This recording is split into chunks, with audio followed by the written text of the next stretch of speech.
Vediamo se risponde Attolini. Chi è Attolini, Francesco? Attolini è il sarto che ha fatto i vestiti del film. Un altro napoletano, Casalnuovo. Pronto? Parla? Pronto? Sì. Giuseppe Pronto? Attolini. Chi parla? Buongiorno, l'abbiamo svegliata? No, chi Ah, parla? Radio Marte da Napoli. Sì?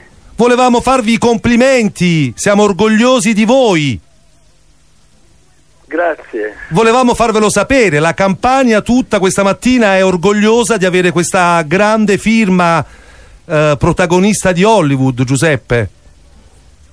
Ma con chi parlo? Gianni Simioli di Radio Marte.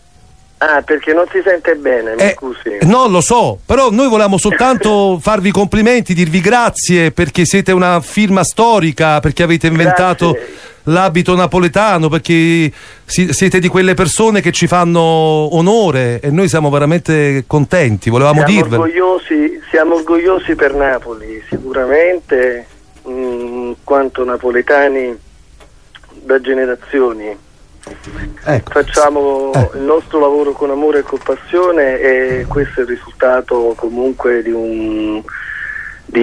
una grande collaborazione con Paolo Sorrentino, con la costumista, con Toni Servillo, con Daniela Ciancio, quindi Senta Giuseppe, noi stiamo organizzando come programma, come Radiazza e come radio una grande festa per voi tutti e io volevo avere l'onore di potervi invitare, di avervi quando la faremo.